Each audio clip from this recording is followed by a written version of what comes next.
আজ আমাদের আস্বাদনের বিষয় হলো ভগবান শ্রীকৃষ্ণের রূপ বর্ণনা।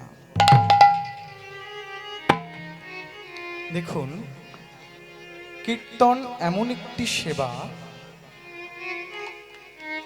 যে সেবা তুষ্টি এবং পুষ্টি দুটোই হয়। তুষ্টি এবং পুষ্টি দুটোই হয়। দেখবেন মা, এ জগতে অনেক খাবার পাওয়া যায় যেটা আমাদের খেতে ভালো লাগে কিন্তু শরীরের কোনো কাজে লাগে না, তাই না? অনেক খাবার পাওয়া যায় যেটা খেলে আমাদের মুখে ভালো লাগে কিন্তু শরীরের কোনো কাজে লাগে না। যেমন একটা উদাহরণ দিই, ফুচকা। সবাই খেয়েছেন তো, না? ফুচকা খেতে সবার খুব ভালো লাগে, তাই না? কিন্তু ফুচকা খেতে আমাদের ভালো লাগে, টেস্ট লাগে, কিন্তু শরীরের কি কোনো কাজে লাগে? লাগে না, গ্যাসের কাজে, না? তো ফুচকা খেলে আমাদের ভালো লাগে কিন্তু শরীরের কোনো উপকার হয় না। কিন্তু শুকনো চিড়ে, কেউ যদি শুকনো চিড়ে খায় তাহলে তার মুখে ভালো লাগবে না কিন্তু শরীরের কাজে লাগবে।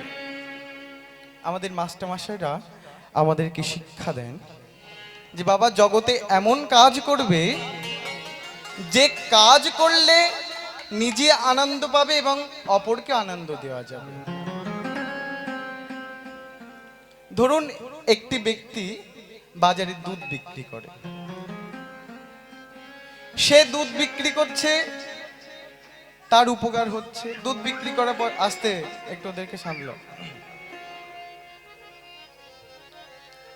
যে দুধ বিক্রি করছে সে তার দুধ বিক্রি করা পয়সা দিয়ে তার সংসার চালাচ্ছে। তার কাছ থেকে যারা দুধ কিনে খাচ্ছে তাদের শরীরের কাজে লাগছে, তাই না?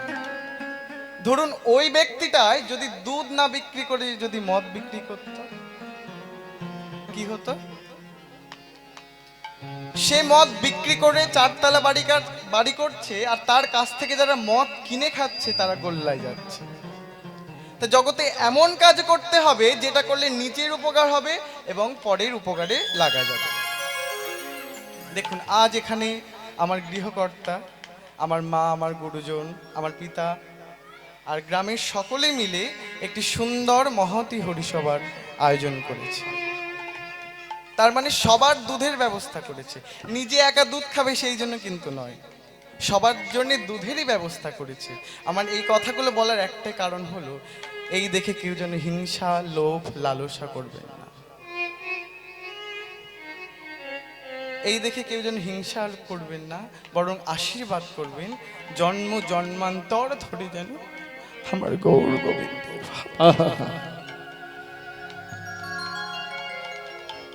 দেখুন,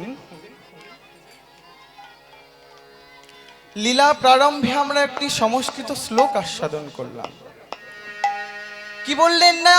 আনন্দ লীলাময় বিগ্রহায়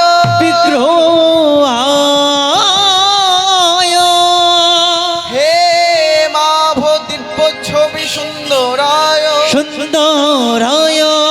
তস্মৈ মহাপ্রেম রস প্রদায় চৈতন্য চন্দ্রায় নমো নমস্তে। কি বললেন না? আনন্দ লীলাময় বিগ্রহ। আনন্দ কাকে বলে? কি মা, আনন্দ কাকে বলে? দেখবেন জগতে আমরা এক একজনে যে যার মতো নিজের মতো করে আনন্দ উপভোগ করে থাকি। দেখবেন কেউ টিভি দেখে আনন্দ পায়, কেউ তাস খেলে আনন্দ পায়, কেউ মদ খেয়ে আনন্দ পায়। কিন্তু এগুলো কি প্রকৃত আনন্দ? আপনি টিভি দেখে আনন্দ পাচ্ছেন, টিভিতে কি দেখায়? সারাদিন ওই বৌমা স্টার জলসা, জি বাংলা, শাশুড়ি বৌমার ঝগড়া। এই দেখে আপনি যদি বৌমা শাশুড়ির ওপরে অ্যাপ্লাই করে তাহলে শাশুড়ি কষ্ট পাবে, আর যদি শাশুড়ি বৌমার ওপরে অ্যাপ্লাই করে তাহলে বৌমা কষ্ট পাবে। তাহলে টিভি দেখে আমরা প্রকৃত আনন্দ পাচ্ছি না। তাস খেলে ওই ব্যক্তিরা তাস খেলে নিজে আনন্দ পাচ্ছে, কিন্তু তাস খেলে তার সংসার গোল্লায় যাচ্ছে, দিনরাত সংসারে অশান্তি। তাস খেলে বাড়িতে এসে বউ বলছে, দিনরাত তাস খেললে হবে, সংসারকে দেখতে। তার জন্য সে নিজে আনন্দ পেতে গিয়ে সংসারের দিকে উচ্ছন্নে যাচ্ছে। তাস খেলেও কিন্তু প্রকৃত আনন্দ হচ্ছে না।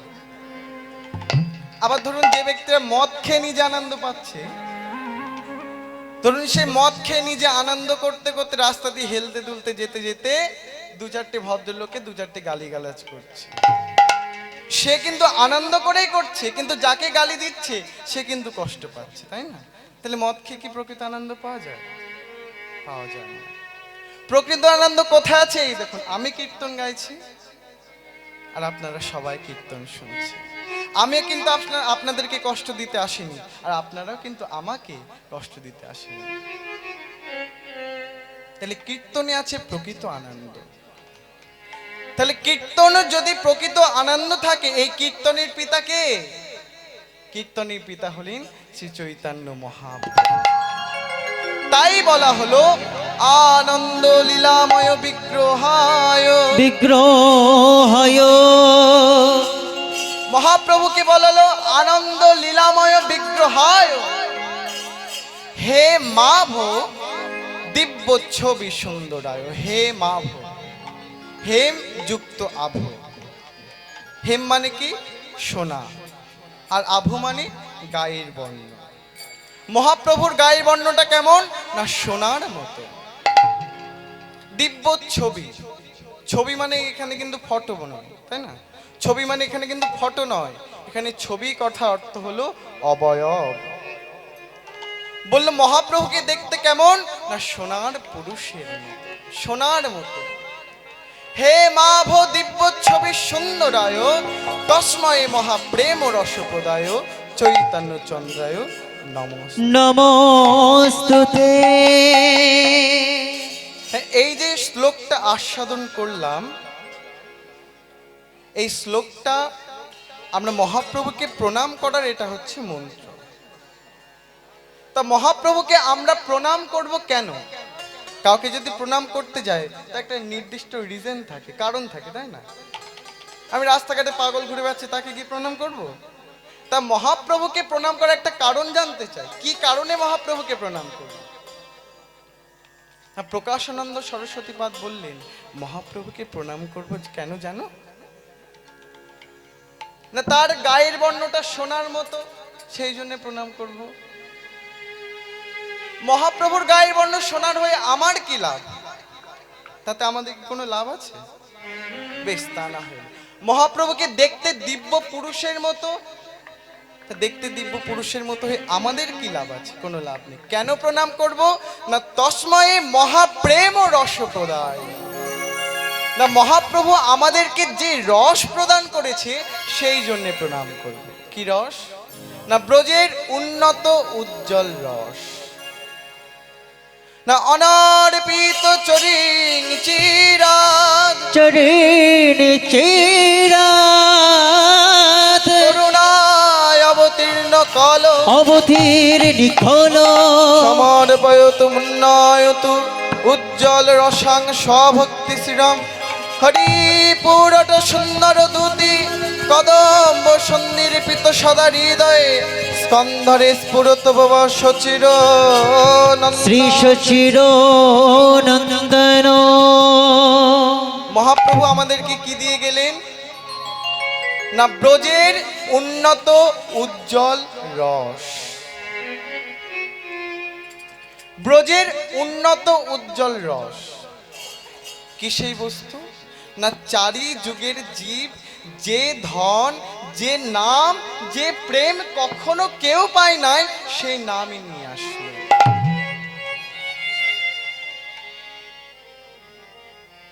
না কেউ যদি বলে ভগবান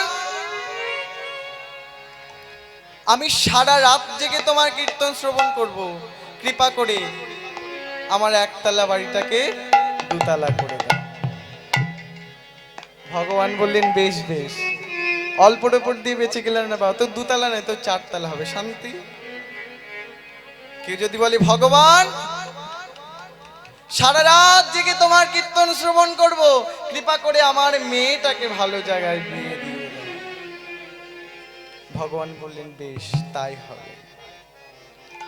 আবার কেউ যদি বলে ভগবান সারা রাত জেগে তোমার নাম শুনবো, কৃপা করে মায়ার সংসার হতে উদ্ধার পায় দাও। বাপরে বাপ, আবার এটাও চাস? বেশ, তা না হয় দিলাম। কিন্তু কেউ যদি বলে ভগবান আমি সারাটা জনম তোমার নাম করব, কৃপা করে তোমার প্রেম বস্তুটা একবার দান করো। ভগবান সঙ্গে সঙ্গে বলে দিলেন ওটি হবে না বাছা, আমি ওটি তোমাকে দিতেই পারবো না। কেন না, ওটি আমার নিজের সম্পদ। দেখবেন মা, এ জগতে নিজের সম্পদ কেউ কাউকে দান করে না। 10 বিঘে জমি আছে, 4টে গাড়ি আছে, কাউকে দান করে দেব? লক্ষ লক্ষ টাকা আছে, কাউকে দান করে দেব? কিন্তু ভগবানের একটি স্বভাব আছে। শাস্ত্রে কি বললেন? কৃষ্ণ যদি ফিরে কবি মুক্তি ভুক্তি দিয়া, মুক্তি ভক্তি দিয়া প্রেম কভু নাহি দেন রাখেন লুকাইয়া। রাখেন লুকাইয়া। কৃষ্ণ যদি ফিরে কভু ভক্তি মুক্তি দিয়া, প্রেম কভু নাহি দেন রাখেন লুকায়। ভগবানের কাছে যা চাইবেন ভগবান তাই দেবে, কিন্তু ভগবানের প্রেম বস্তু দেবে না। কি প্রেম?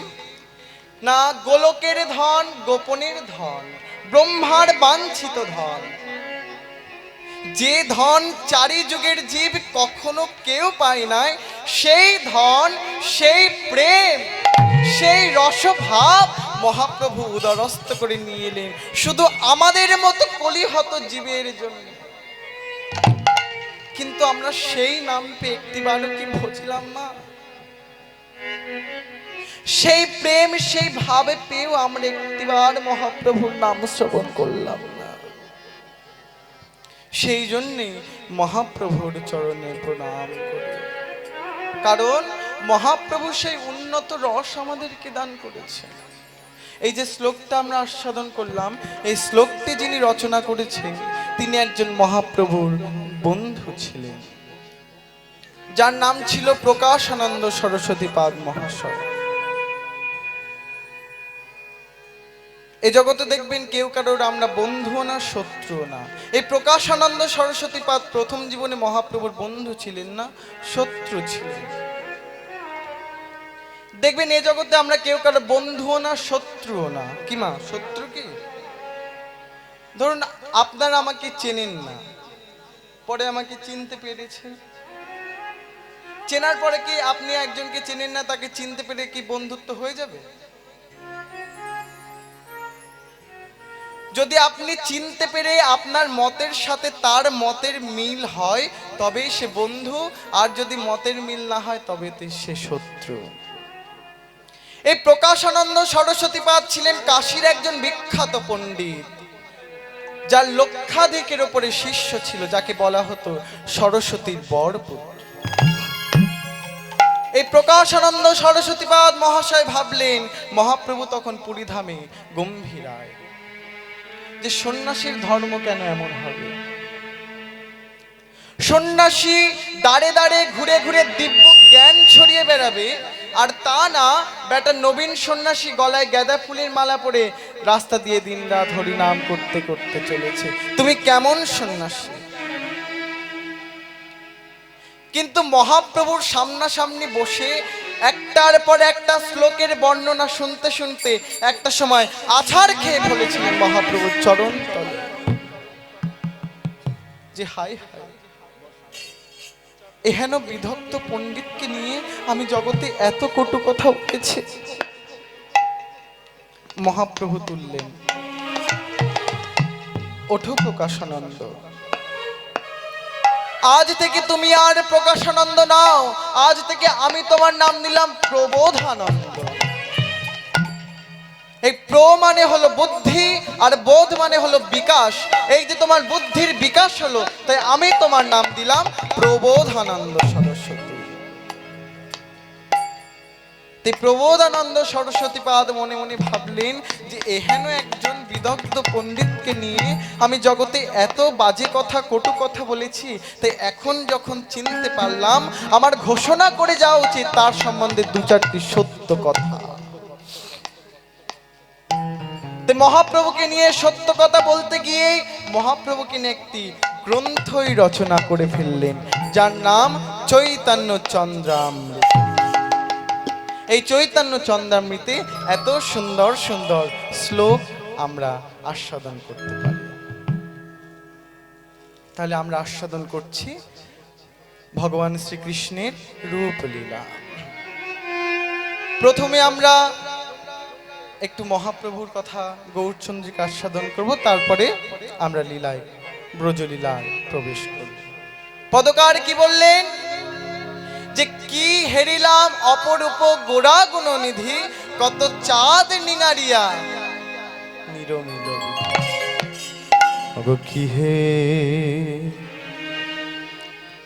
কি হেরিলাম অপ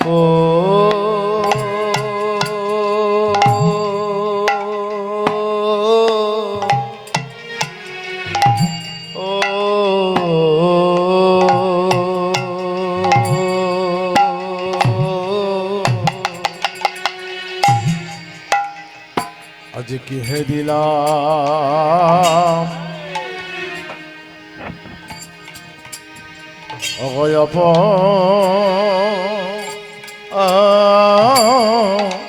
অয়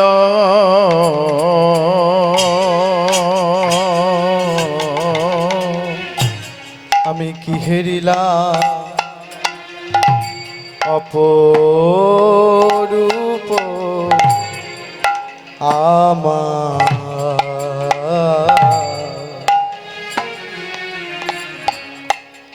আমার গোড়া গুণ নিধি মরি রে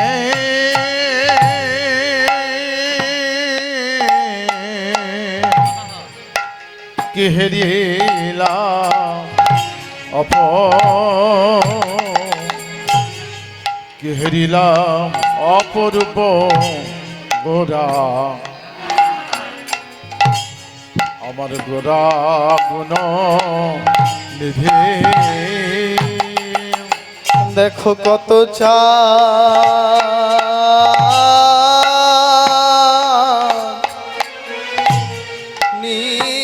নিগারিয়া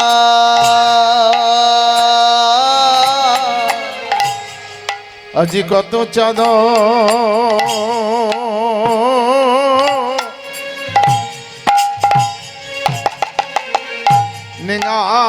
নিঙারিয়া দেখো কত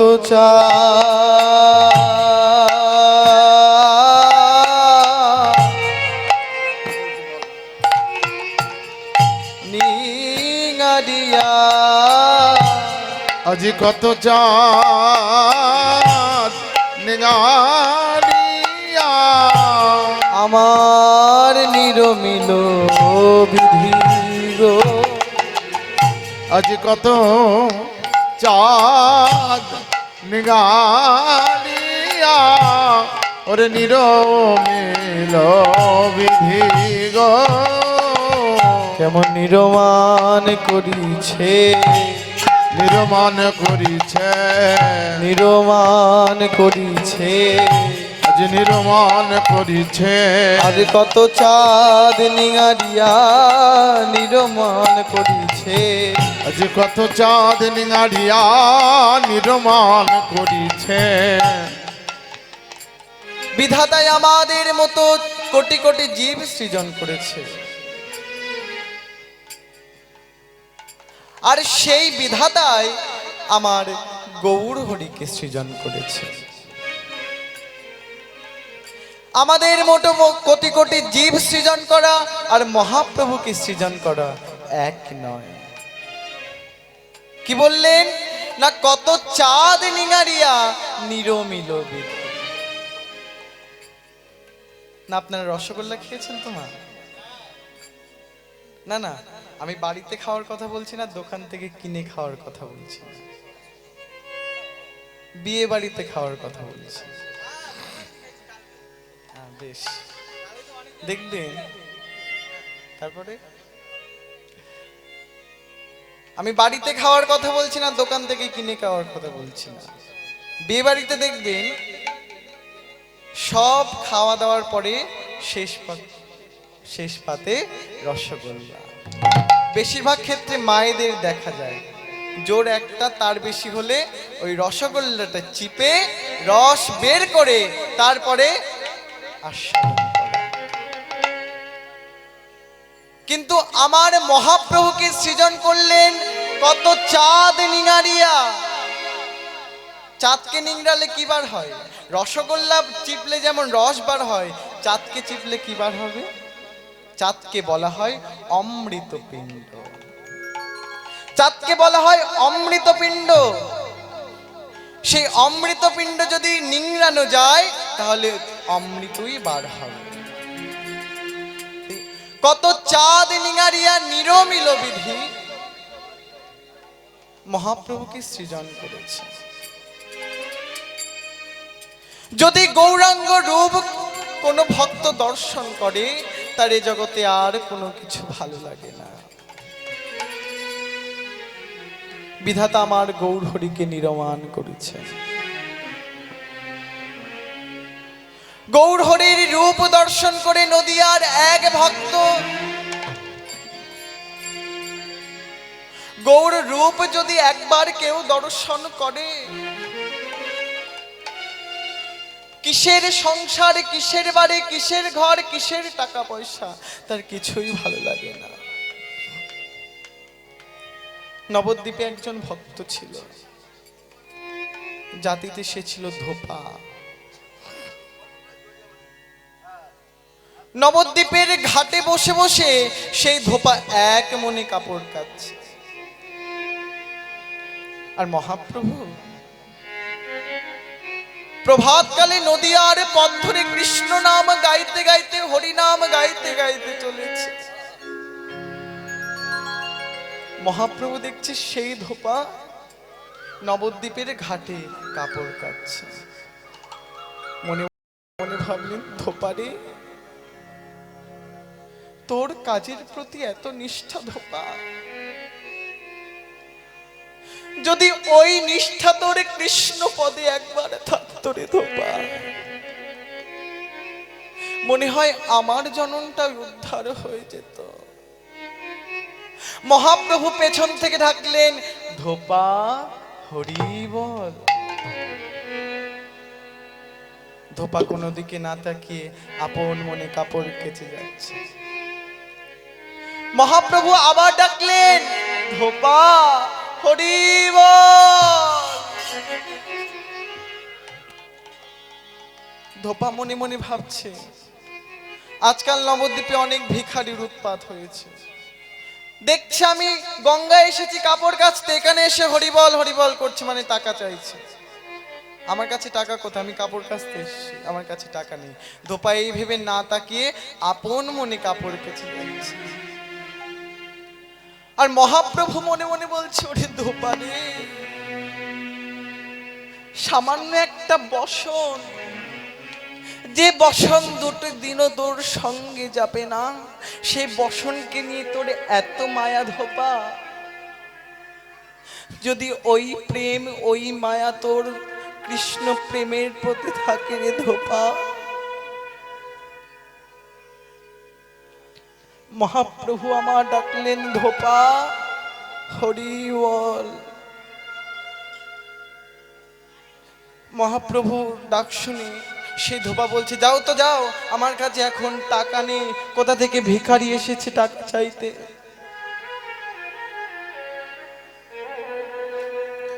ধোপা ডাক শুনে মহাপ্রভু বললেন, ধোপা রে,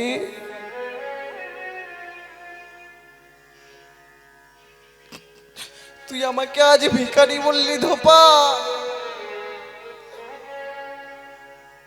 বললা ধোপা,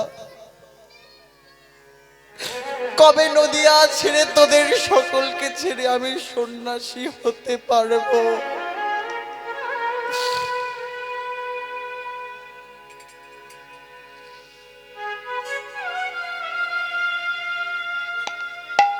আমি সত্যই কবে ভিক্ষার ঝুলি কাঁধে নিয়ে আমি নদিয়ার পথে কেঁদে কেঁদে বেড়াতে পারবো।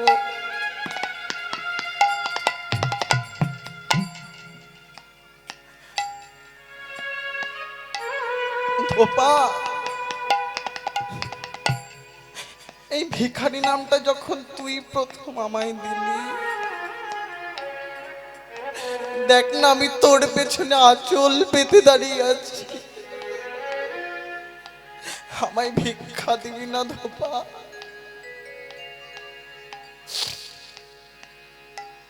ভিখারি ভাবলে যে জগতে অনেক ভিখারি, ধোপা ভাবলেন জগতে অনেক ভিখারি দেখেছি বাবা, কিন্তু এমন নাছোড়বান্দা ভিখারি দেখিনি। দেখি তো ভিখারিটা কে? আরে যেমনি মহাপ্রভুর দিকে একবার নয়নে পড়েছে, অমনি সেই নয়ন আর ফেরাতে পারছে। আছড়ে পড়লেন মহাপ্রভুর চরণ তলে। দয়াময়, ও গো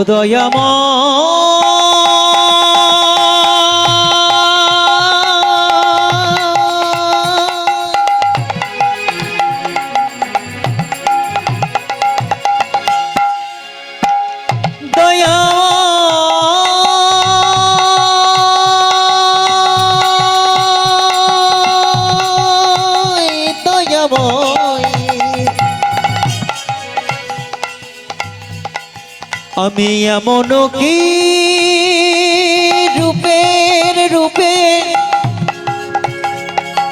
রূপের মানুষ দেখিলাম,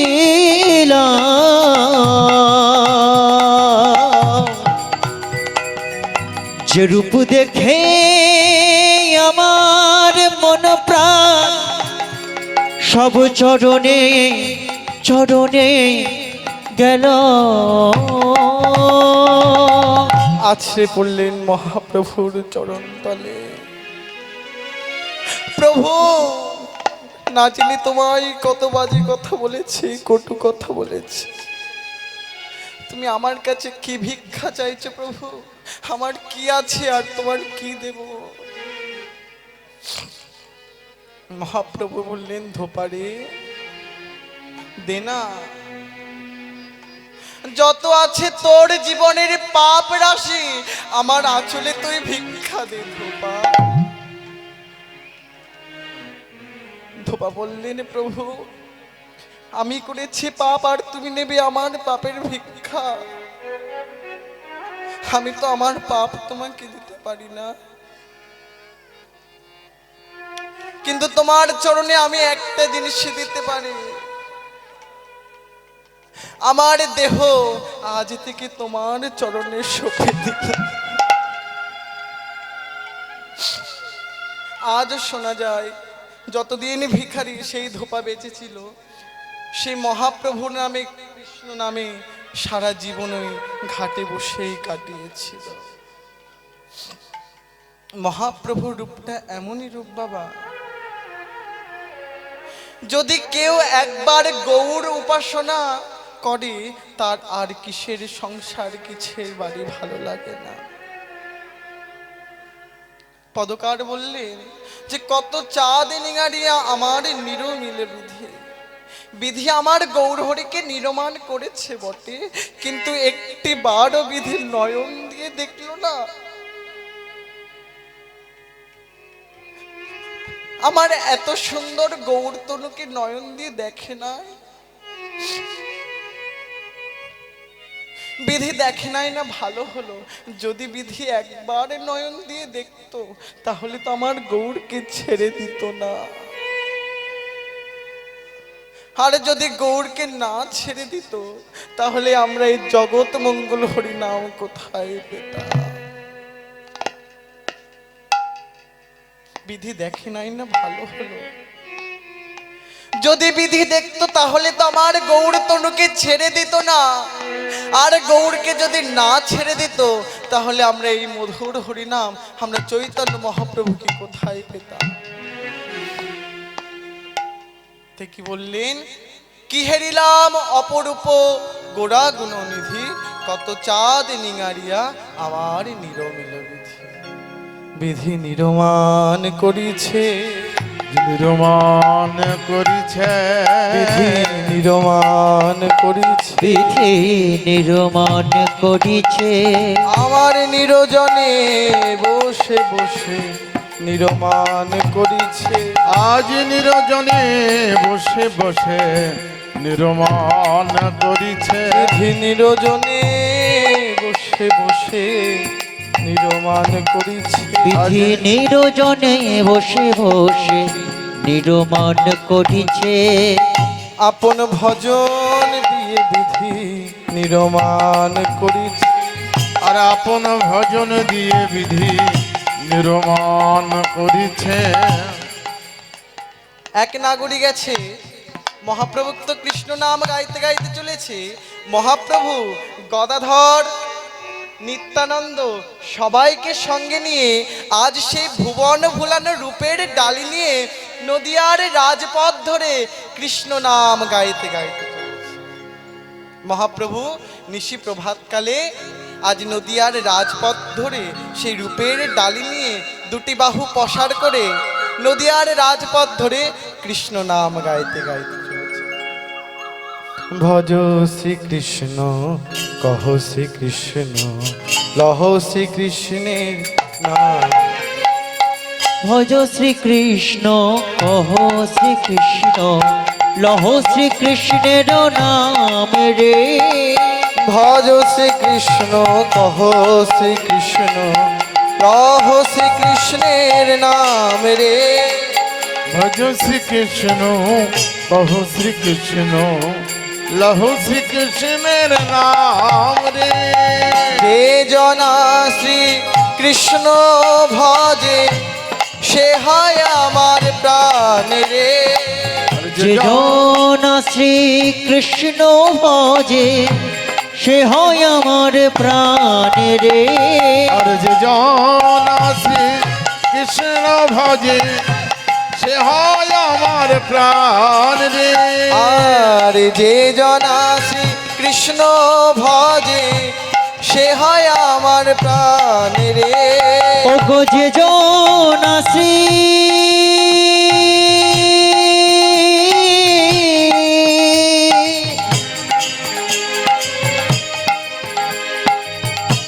কৃষ্ণ ভজে সে হয় আমার প্রাণ রে ভজ শ্রীকৃষ্ণ কহ শ্রীকৃষ্ণ লহ শ্রীকৃষ্ণের নাম রে ভজ শ্রীকৃষ্ণ কহ শ্রীকৃষ্ণ লহ শ্রীকৃষ্ণের নাম রে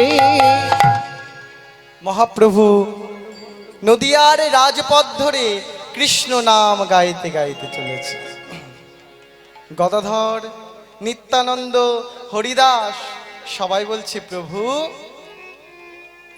তুমি যতই বলতে আমাদেরকে বলো ভজ শ্রীকৃষ্ণ কহ শ্রীকৃষ্ণ লহ শ্রীকৃষ্ণের নাম আমরা তো কৃষ্ণ নাম করব না আমরা কি বলবো জানো আমরা সকলে মিলে বলবো ভজ গৌরাঙ্গ কহ গৌরাঙ্গ লহ গৌরাঙ্গের নাম রে ভজ গৌরাঙ্গ কহ গৌরাঙ্গ লহ গৌরাঙ্গের নাম রে ভজ গৌরাঙ্গ কহ গৌরাঙ্গ লহ গৌরাঙ্গের নাম রে ভজ গৌরাঙ্গ লহ গৌরাঙ্গ কহ গৌরাঙ্গের নাম রে যে জনা গৌরাঙ্গ ভজে সে হয় আমার প্রাণ রে আর যে জন গৌরাঙ্গ ভজে সে হয় আমার প্রাণ রে আর যে জনা গৌরাঙ্গ ভজে সে হয় আমার প্রাণ রে ও গো যে জন রঙ্গ ভজে সে হয় আমার প্রাণ রে ভজ গৌরাঙ্গ কহ গৌরাঙ্গ লহ গৌরাঙ্গের নাম রে ভজ গৌরাঙ্গ কহ গৌরাঙ্গ লহ গৌরাঙ্গের নাম রে সেই সময়ে নদিয়ার দুজন নাগরী এসেছে গঙ্গার ঘাটে জল নিতে। আর যেমনই গঙ্গার ঘাটে জল নিতে এসেছে, মহাপ্রভু ওই পথ ধরে চলেছে কৃষ্ণ নাম গাইতে গাইতে। মহাপ্রভু ওই পথ ধরে চলেছে কৃষ্ণ নাম গাইতে গাইতে। আর যখনই এক নাগরী জল ভরছে, আর এক নাগরী যেমনি মহাপ্রভুর কণ্ঠস্বর শুনতে পেয়েছে, অমনি মহাপ্রভুর রূপে বদন দিয়েছে। শ্রীকৃষ্ণের নাম রে, যেমনি মহাপ্রভুর কণ্ঠস্বর শুনতে পেয়েছে, অমনি গৌর রূপে নয়ন দিয়েছে। আর গৌর রূপে নয়ন দিয়ে সেই নাগরী অবাক হয়ে গেছে। যে নাগরী জল নিচ্ছে, সে নাগরী ডাকছে, ও দিদি, দিদি। সেই নাগরীর কোনো হুঁশই নাই। সেই নাগরীর কোনো হুঁশ নাই, কারণ সে বিহুশ হয়ে গেছে। গৌর রূপে নয়ন দিয়ে এত সুন্দর রূপ। দেখো দেখো, শচীর ছেলেটা কত সুন্দর নেচে নেচে যাচ্ছে গো। শচীর ছেলেটা কত সুন্দর নেচে নেচে যাচ্ছে, সেই রূপে আমি নয়ন দিয়েছি। সেই রূপে নয়ন দিয়ে কি বলছে জানো? সজনী গৌর বরণ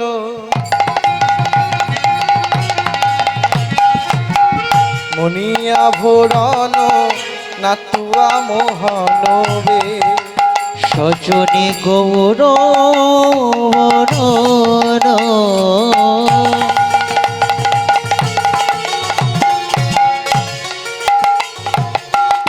মনিয়া ভরণ নটুয়া মোহনবেশ মোহনবেশ। এই নাটুয়া মোহনবেশ, কারা কারা নবদ্বীপে গেছেন একবার হাত তুলুন তো দেখি। আস্তে, নবদ্বীপে গেছেন কারা কারা? ভয় নেই, আমি কিছু বলবো না, বকবো না। এখন ভক্তরা অনেক চালাক হয়ে গেছে, যদি কীর্তনিয়া কিছু বলে দেয় সেই জন্য অনেকে আর ভয়ে হাত তোলেন। কাউকে কিছু বলবো না, সবাই দুটি বাহু তুলুন দেখি কে নবদ্বীপে গেছে। বেশ, যারাই নবদ্বীপে গেছে তারাই মহাপ্রভুর সেই নাটুয়া রূপটা আজও বিদ্যমান। নবদ্বীপে গেলেই দেখতে পাবেন সেই নাটুয়া মোহনবেশ। ভঙ্গিটা কেমন, যেন মহাপ্রভুর নিত্যের ভঙ্গিতে দাঁড়িয়ে আছে। সেই রূপটা আজও যদি দেখতে হয়, যারা নবদ্বীপে যাননি আজও বিদ্যমান রয়েছে, গিয়ে দেখে আসবে। কি বললেন? নাটুয়া মোহনবেশ সজনী গৌর বরণ মনিয়া ভোরণ নাটুয়া মোহনবেশ। সজনী গৌর বদন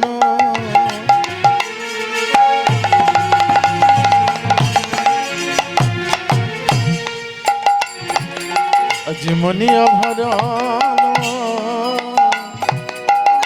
নাটুয়া মোহন।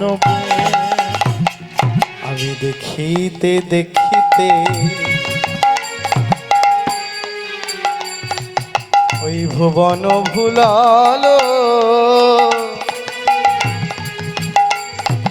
আমার টললো সকল দে। আমি দেখিতে দেখিতে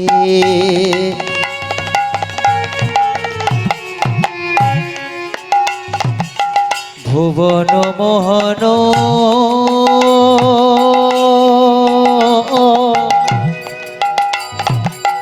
টলল মোহন বেশ। আর দেখিতে দেখিতে ভুবন ভুলালো, টললো সকল দে। আর দেখিতে দেখিতে আজ ভুবন ভুলালো,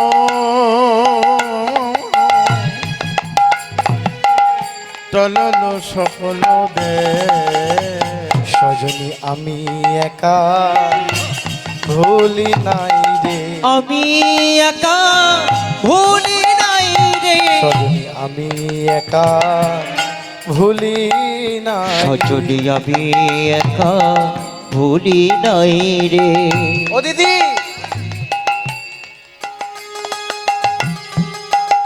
তুই গৌরূপে নয়নে কি পাগল হয়ে গেলি? আরে ঘরে ফিরে যেতে হবে তো,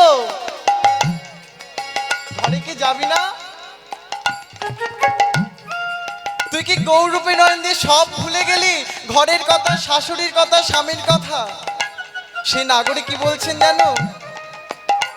সজনী আমি একা ভুলি নাই রে। বলে আমি একা ভুলি নাই রে। আমি তো নারী, আমি তো গৌরূপকে দেখলে ভুলবই। জগতে কত পুরুষ, তারা কে দেয়া কুল, আমি একা ভুলি নাই। জগতে কত পুরুষ কেঁদে আকুল, আমি একা ভুলি নাই রে। নবদ্বীপে যাবেন মা, পুরুষের কান্না দেখতে হলে আজও বিদ্যমান নবদ্বীপের ধামেশ্বর মহাপ্রভু। সেখানে কোনো জাতের বিচার নেই, মুসলমান, খ্রিস্টান, হিন্দু, বৌদ্ধ সব ধর্মের মানুষ যায়। আর তারা গিয়ে ধামেশ্বর মহাপ্রভুর সামনে হাউ হাউ করে কাঁদছে। নারী পুরুষ কোনো কিছুর বিচার নেই। আমি তো নারী, আমি তো কাঁদবই। জগতে কত পুরুষ, তারা কে দেয়া কুল, আমার গোড়া রূপে নয়ন দিয়ে। জগতে কত পুরুষ কেঁদে আমার গোরা রূপে নয়ন দিয়ে, জগতে কত পুরুষ ধ্বনি। কেঁদে আকুল। আমার গোরা রূপে তাই নয়ন গো, হরি দিয়ে, বল, হরি বল, হরি বল। কেঁদে আকুল। আমার রূপে নয়ন দিয়ে। কত পুরুষ কেঁদে আকুল। জগতে কত পুরুষ কেঁদে আকুল, মইনু মইনু সই দেখিয়া গৌরাঙ্গ ধা। মইনু মইনু সই দেখিয়া গৌরাঙ্গ রায়ে। আমার বোধিতে যুবতী গড়ল কবিধি, ওই কামের উপরে কা। দেখিতে যুবতী অরল করিলি কামের উপরে আমার বোধিতে যুবতী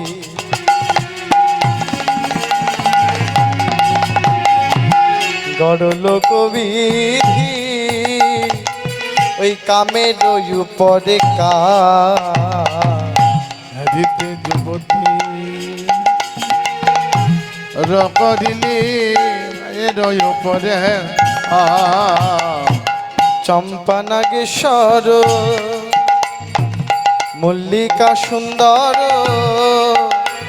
ও তার বিনোদ কেশের সার। ওই চন্দন কিশোর,